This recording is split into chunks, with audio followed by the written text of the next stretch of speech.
Bien, no todo el mundo quiere hablar, eso lo planteó Fabiana tempranito, cierto, así que le agradecemos a Norma Morandini que nos haya atendido, es senadora nacional por Córdoba y está en línea. Norma, ¿qué tal? Buen día. Sí, buen día, ¿cómo les va? Bueno, ¿Cómo están? Me interesa mucho tu opinión respecto de la situación que se ha generado a partir de los sueldos de los legisladores nacionales. Sí, yo pensaba, la gran paradoja que tenemos por un lado un gobierno que ha devaluado el Parlamento porque lo ha convertido en una escribanía que se utiliza la mayoría para convalidar las leyes, que ha cancelado el debate, que tenemos pocas sesiones, es decir, ya sabemos lo que ha pasado con el Congreso, que es devaluado por un lado, que es lo que explica por qué el enojo de la gente, y por otro lado viene este aumento con la explicación de que efectivamente estaba rezagado. ¿Por qué estaba rezagado? Porque claro, vivimos la anormalidad. El Congreso, lo mismo que el Poder Judicial, se autofijan, es decir, es quien se fija a sí mismo su remuneración.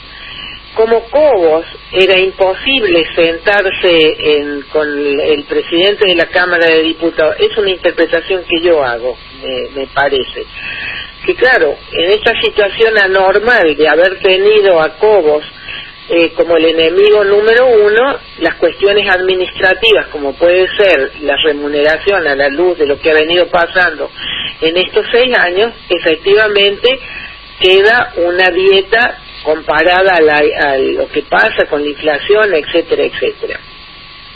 Yo no quiero hacer un debate de tipo del dinero, yo no estoy entre las legisladoras que ha pedido aumento de sueldo. Sí he pedido que se nos blanquee, que no puede ser que para no enfrentar a la opinión pública nos pague con especies y que no tengamos, es decir, blanqueado la remuneración como la tiene que tener todo el mundo. Entonces, a mí lo que me preocupa hoy es esto, el enojo de la opinión pública revela el escaso lugar de respeto que tiene o el lugar que no se le otorga a esta institución que es el corazón de la democracia. Por supuesto que si uno compara con lo que gana un maestro, es decir, no se trata de ir comparando, lo que tendríamos que empezar a establecer son criterios para que no quede librado a la decisión de, como ha sido en este caso, del presidente del Senado y el presidente de la Cámara de Diputados, que a fin de año establecieron este aumento y que después fue refrendado por los bloques. Yo no he participado en ninguna de esas reuniones y tuve la noticia, lo mismo que han tenido ustedes a través de la prensa. No voy a hacer la demagogia de poner todo el tema en el tema dinero, porque esta es una sociedad que solo parece entender los temas de precio y nunca habla de valores.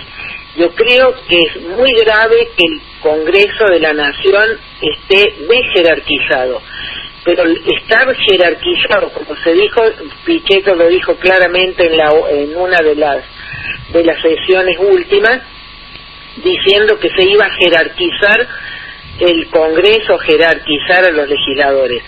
La jerarquía no pasa por el dinero. Yo creo que como toda actividad, esto no es una actividad que si uno deja su actividad profesional, tiene 4 años, yo creo que tenemos que darnos un debate de cuál es el criterio, cómo se fija la remuneración, con quién se compara.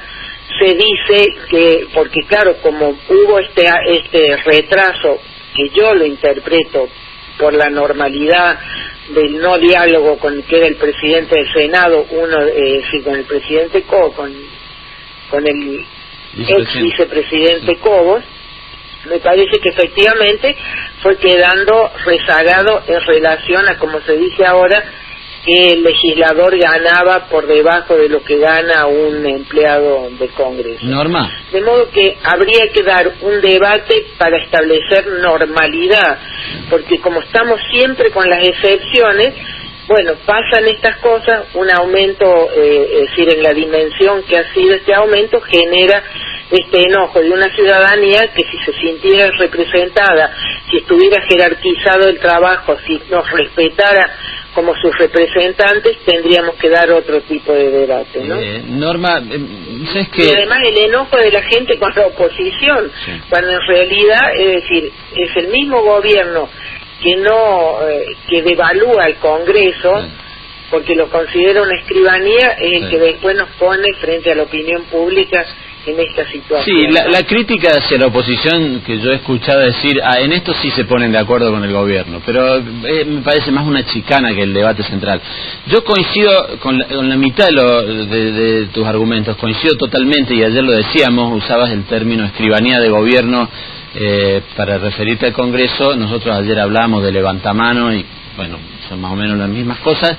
Que la verdad es la función del legislador la que debería estar en debate desde hace tiempo, independientemente del sueldo que cobran. Eso no me cabe la menor duda. Y dolorosamente, si uno indaga, la gente ignora cuál es la función del legislador, la importancia que tiene cada una de las decisiones que se toman ahí, que afecta la vida de cada uno de los argentinos, la necesidad del compromiso, no solo en el trabajo, en el estudio, en la dedicación, en toda la actividad extraparlamentaria que uno tiene.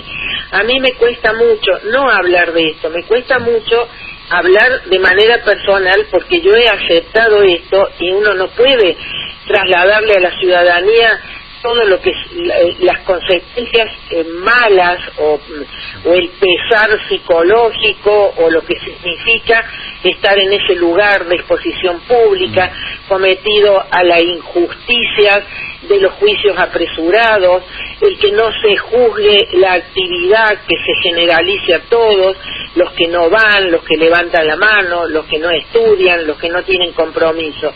Entonces, es complicado decir que el enojo venga, bueno, no es complicado, revela mucho, decir que somos una sociedad que aprecia el dinero y no el valor. Entonces, mientras no nos demos debates de valor, y vamos a tener esto que nos hace un daño enorme a todos, ¿no? Un par de cositas. Uno, sobre este punto, también los propios legisladores han ayudado a eso, a que la gente no sepa separar la paja del trigo, y creo que pasa en todos los grupos, que somos bastante corporativos. Yo recuerdo, lo pongo esto como ejemplo, porque no es el único caso, son prácticamente todos iguales, haber hablado con un legislador que estaba muy enojado por todo esto mismo que vos planteás, por cosas que habías visto en el Congreso Nacional, algunos acuerdos extrapartidarios para que ganen más dinero haciendo charlas en el interior, etcétera, etcétera, etcétera. Una serie de cosas, estaba muy indignado. Y yo decía, bueno, pero ¿por qué no lo denuncia?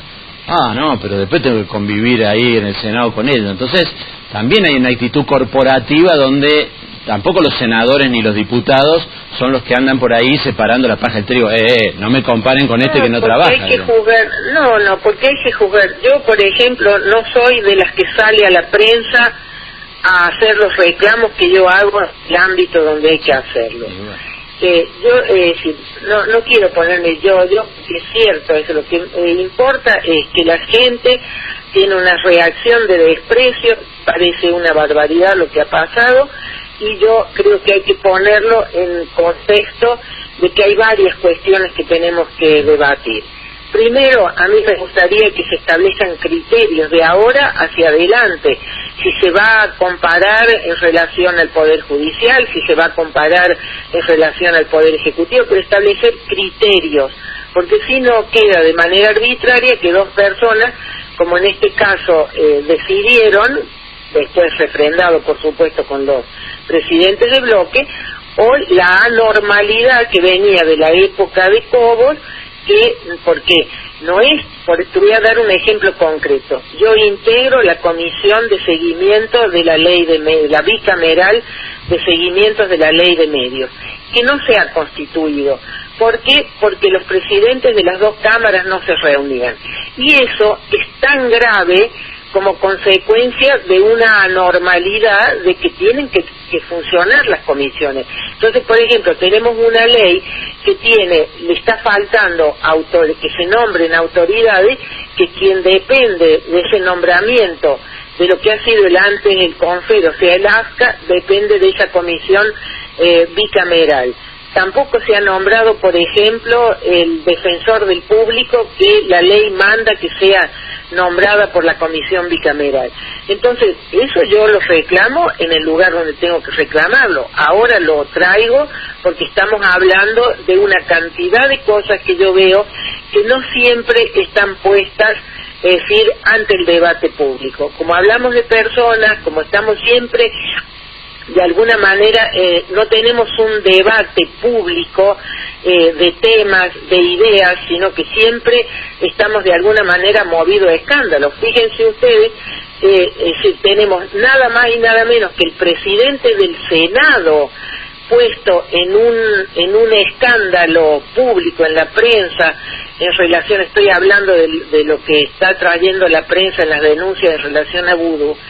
Y yo honestamente me pregunto todo el tiempo, ahora que vamos a comenzar, ¿cuál es la actitud que uno tiene que tener? No ha ido todavía a la justicia, cuando vaya a la justicia seguramente habrá mecanismos para pedir. Yo hago muchísimos pedidos de informe, que es un instrumento legislativo que tenemos, es decir, cada uno busca un perfil de cómo ejerce su actividad legislativa. Y no siempre esos pedidos de informe llegan a la opinión pública. Entonces hay todo un trabajo que hay que asomarse para poder indagar, decir, bueno, cuál es la función y cómo debe ser la función de un legislador, ¿no? Norma Morandini, muchas gracias. Buenos días. Hasta luego.